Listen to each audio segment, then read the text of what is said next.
Best of R slash entitled parents episode 53. This happened a week ago, and I am still mad as of today because of the endangerment of my dog.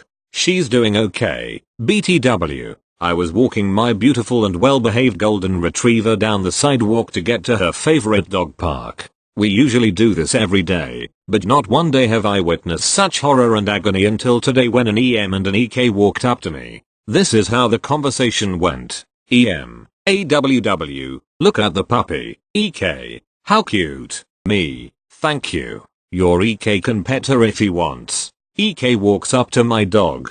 She starts sniffing his hand, and he steps away with an angry face. Me, oh, don't worry. She's a sweetie and she would never hurt an IO. I was cut off by EK punching and kicking my dog. I quickly shouted at him to stop. He retaliated, but that's when EM starts to become triggered. EM. How dare you shout at my son? He's trying to learn about animals. How so? By harassing them. Me. He was attacking her. My dog lets out a soft whimper and lays down behind my legs. Look what he did to my dog. She probably has trauma around kids now. EM. Oh, it will walk it off. Don't worry. Me. Are you serious? I walked away, and EK starts wailing for no reason. My dog could barely walk. And this is where I get ultra mad. I had this dog since I was 10, and seeing her like this made me feel so broken.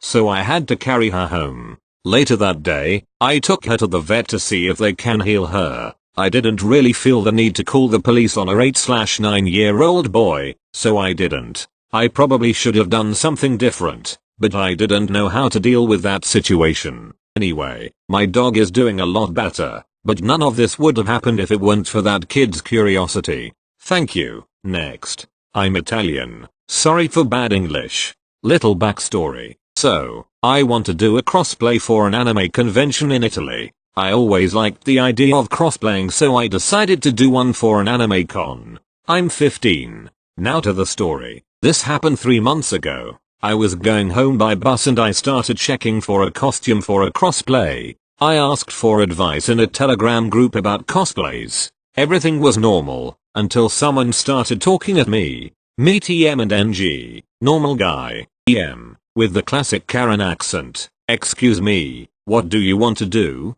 I read your messages and I don't like that idea. Do you know that's illegal? Me. You mean, crossplaying? EM. Yes. It's illegal. You should be arrested. Me. EHM. It's just a hobby. A lot of people do that. EM. You gay freak. You should be arrested right now. I can't believe that you are like my son. NG. Mom. Stop it. That is a normal hobby. I did the. EM. You did what? You're grounded for a month, you gay freak. And then EM went away. I think she reached her stop. NG. I'm extremely sorry. My mom has always been like this. I'm a cosplayer too. And then we started talking and we became friends. I've never seen his mom again. Thank you. Next. I am going to be completely honest here. I am somewhat entitled myself. I am the entitled son of entitled parents. My father and mother had me when they were still at university. My mom was 20 and my dad 24.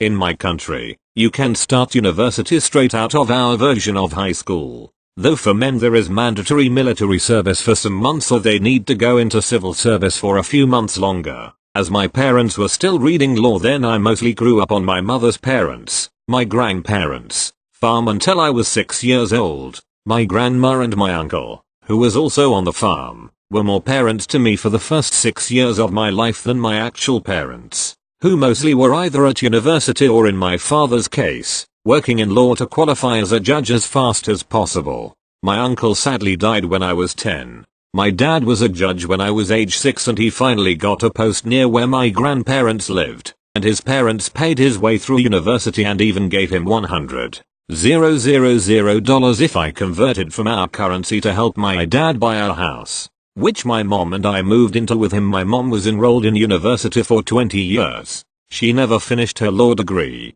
and earned some cash working in her parents' small company. They ran out of the farm. My parents were not that horrible as horrible parents go. I never suffered any violence, but my mother has a very short temper and often screamed at me over things that were not my fault as a kid. And my dad is seriously the smartest man I know. He can by heart recite half the code of law of our country. Speaks 5 living languages and 2 dead ones. He only ever got the highest grades possible and expected the same of me. And while I am not dumb, I was dyslexic as a kid. Still am. So any subjects requiring correct writing were very hard for me. In American terms, whenever I got a C, he told me he was disappointed I didn't get a B. Whenever I got a B, he was disappointed I didn't get an A. Even when I managed an A in a subject, he constantly asked why I didn't get a straight A like he had. I got punished for everything worse than a B, with house arrest or not being allowed to play games or watch TV. And if the stars aligned and I managed an A, he only said that was to be expected. I was his son. The worst time was when my dad had an affair. My mom was as short-tempered with him as she was with me, and screamed at him constantly. So I can understand why he would want to get some love somewhere else. But they decided to work things out, which in turn made them both angry all the time and angry with me. With lots of hard work, I managed passable grades on our country's equivalent of the A-levels. I did my mandatory stint in the army and moved on to university. My parents pulled all funding from me when I decided to not go into law, but study archaeology and history. I got a job as a night auditor in a hotel to finance my studies. My grandparents were appalled. They had paid for my father's and mother's studies. For my mother's only the first few years though. So when they read my parents the riot act, they at least gave me a few $100 a month for rent. I lived in student housing, which was pretty cheap compared to the apartment my grandparents bought so my dad could live and study in the city. Fast forward a little again. I am nearing the completion of my studies. But both my grandmas had gotten cancer. One breast and liver cancer, the other one cancer of the gallbladder. So my grandparents decided to distribute their heritage. I got a car and $10,000 if I convert it, from my mother's parents. And another $10,000 in the apartment they had once bought for my father from my other grandparents. I still was on bad terms with my parents as they still were livid that I didn't go into law. I got my archaeology degree. I was still working as a night auditor and living in the apartment my grandparents had gifted me. While the apartment is in my name, I made a deal with my grandparents to pay them what I paid in student housing as rent. Once they died, the apartment would be completely mine, with no extra costs. So by now, I was self-sufficient. Having finished one master's degree, I decided to take my car and make a trip through Europe, visiting all the historical sites I wanted. I will confess I splurged there. I spent the equivalent of $10,000 on that. Now meanwhile, my parents had twin girls around the time I finished that degree. They are 3 years old now. And last year the last of my grandparents died. My parents inherited the farm from my mother's parents and the house of my father's parents. And everything else besides the $20,000, the car and the apartment I had gotten. And the part set aside to pay for the care of my schizophrenic aunt, my father's sister. They planned to renovate the farm and move in there. And then they asked me to give them the other $10,000 I had gotten from my grandparents for renovations. Because if you have the money to waste on traveling and getting a degree in archaeology and history, which you still haven't finished, by the way, you can give that money to us to renovate the farm. After all, that came from our inheritance. I thought I didn't hear right. This is the point where I want to remind people that my mother spent 20 years of student fees on an unfinished degree. Now I love my little sisters with all my heart, but at the moment I loathe my parents for demanding I give them the money. I cut contact with them, but they still keep bothering me over the money. I can't help but think back at all the times when my mother unloaded on me screaming, or I couldn't please my father's standards and was punished for it, or when they outright cut me off when I decided to not study law. I know this is a luxury problem and many people would be happy to have the apartment, the car or the money, but I am just at my wit's end. I do really love my sisters, and if it was for their health or something I would give it away in the blink of an eye, although I don't really feel like their brother and more like an uncle considering the age gap.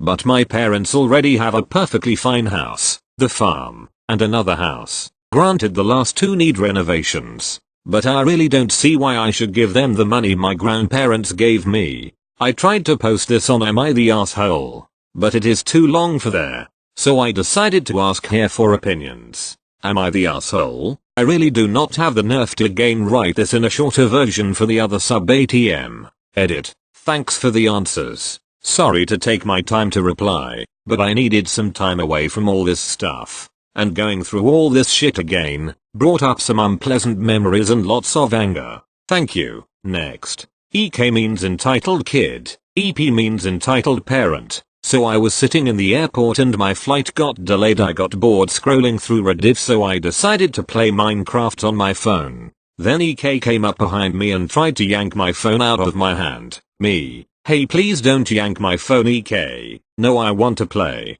EP comes in. EP, let my kid have your phone, he wants to play. Me. No mom, I paid for the phone and I can't trust you child with my phone. EP, I don't care, give your phone to my angel. This is where I got frustrated. Me. Mom, this is my phone, I bought it, not you. How about you buy your kid a phone and leave me alone? She got pissed off and stomped off and gave me dirty looks the rest of the time. Thank God she wasn't on my plane. Thank you. Next. Okay, first of all, this happened to a friend of mine who gave me permission to post this. I was there for the first part. Cast, F. Friend. Told from his point of view, so will be using me and I. EM. Entitled mother UB.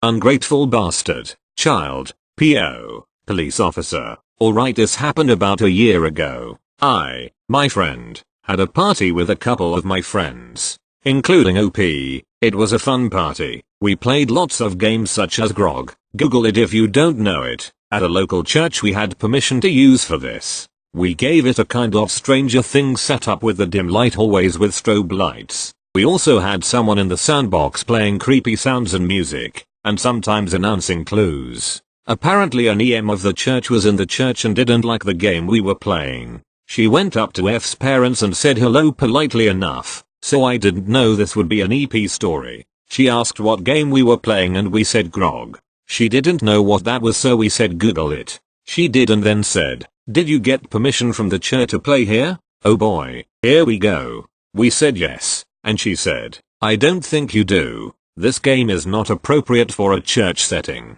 First, none of your business, lady, and second, don't make accusations based on only your bias. We said that, yes, we have permission, and what about Grog makes it inappropriate? It has absolutely nothing to do with Jesus. And, monsters are against Christianity, so you need to stop playing now or I'll call the police. Okay, like seriously? Not only is that absolutely stupid, but the police won't be appreciative of getting an emergency call about how a group of teenagers are playing games that don't involve Jesus at church. We knew this, so I just said, not all games have to involve Jesus Christ in them. We ignored her until we went back to F's house. It turns out EM had followed us to F's place and knocked on the door. F's dad opened it and there was EM and her UB.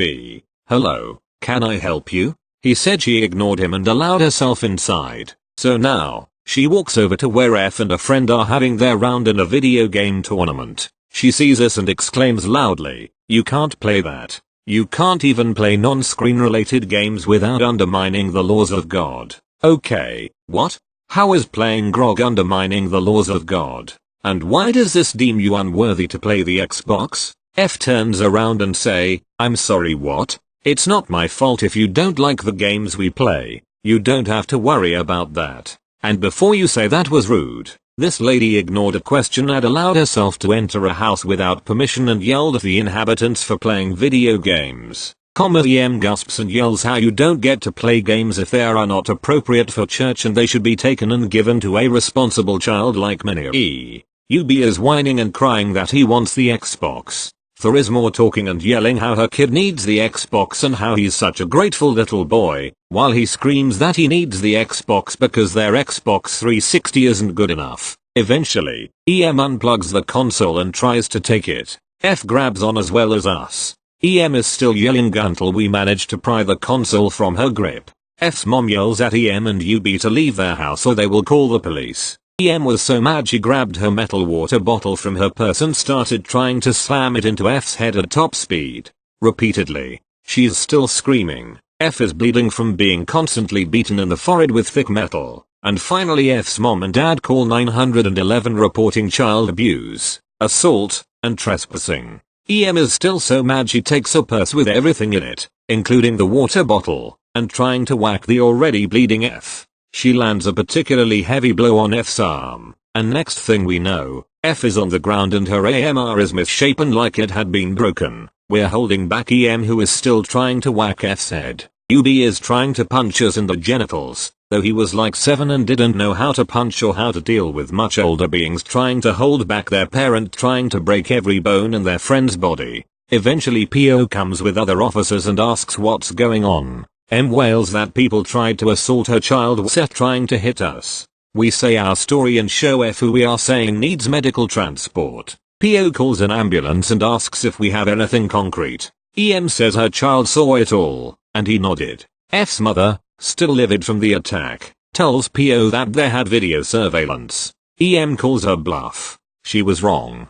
After witnessing the footage, the police asks F's mom and dad if they wanted to press charges. They said absolutely. Last I checked, I have no idea if she went to court, though I don't know if she was stupid enough to pay for someone to defend her in that case. So yeah, maybe EM didn't almost kill F, but she severely injured him and tried to kill him, which, by the way, attempt murder was one of the charges. Edit. I am very aware what the law of God is and other Christian related stuff is. I am a Christian myself. Thank you. Next. I mostly lurk on this subreddit, but I have decided to tell my story. Bear with me, because this is hectic. Cast. Me. Potato. My mom. Entitled Mom. EM. So, for background, my mom worked at an office. Sometimes when she worked later, I would come visit her to keep her company. This was one of those nights, and usually, I am there to make small talk and to make it so she doesn't feel as lonely.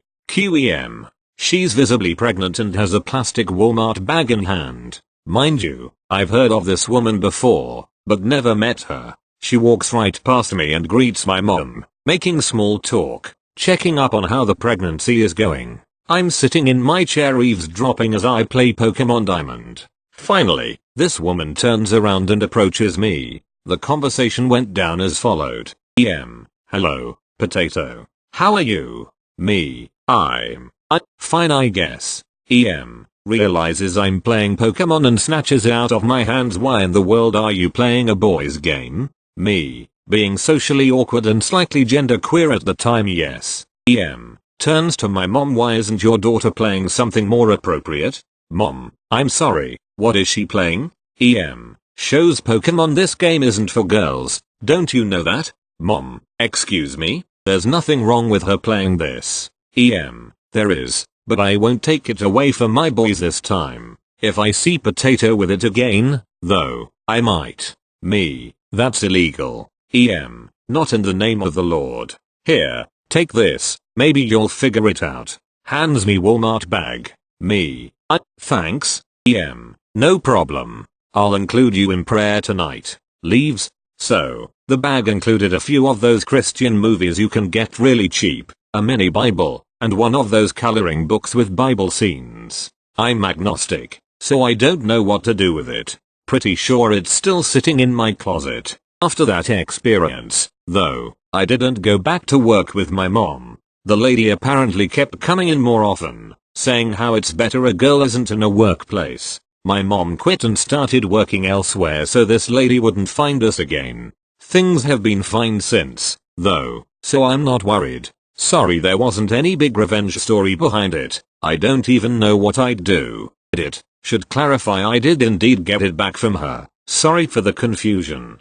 Thank you. Next. There was this girl in my sister's grade. This was the year after I left elementary school, but this girl, who we will call Jo, was not the nicest person in the world. A lot of the time she found herself on the wrong end of arguments. This caused her to have a lot of emotional breakdowns during the day. I used to feel bad for her, but then one day she did something. There was an argument, which is not necessarily important, but Jo got very upset. During social studies class that day, they were learning about pre-Civil War 1800s. They all had to lay on the ground as slaves had to back then while being transported. A lot of the kids were making jokes. Most of them were stupid like you. Someone is touching my butt but I am afraid to ask who. What is still unclear is whether or not the kids were making offensive or racist jokes, but it was most certainly not the teacher. I knew her personally, and she was very strict about that kind of thing. But it did not matter.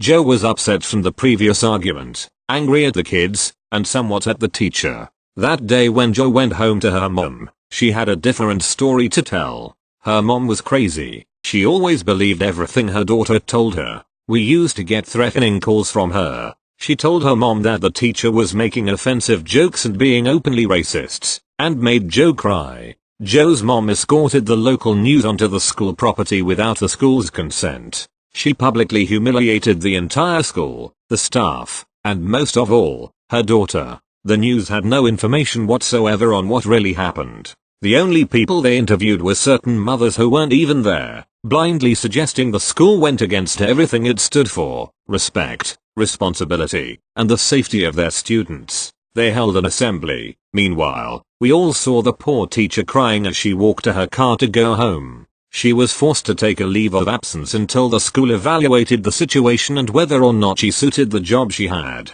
Thankfully, she was only suspended for less than a month. But as for Joe, no one wanted to talk to her. Everyone knew she made up the story, and everyone was afraid to be her friend in fear of her changing the story and getting her mom involved in the situation again. The mom was appalled. We got more threatening calls from her, and Joe's sister was the only one who would sit with her at lunch for the last few months of the school year. Here is a news report. https://www.waxis.com/news/parent outrage after alleged racist joke during slavery lesson at Rochester Hills School. The news really knew nothing about the situation and made our school look bad. The school lost many applications for the next school year.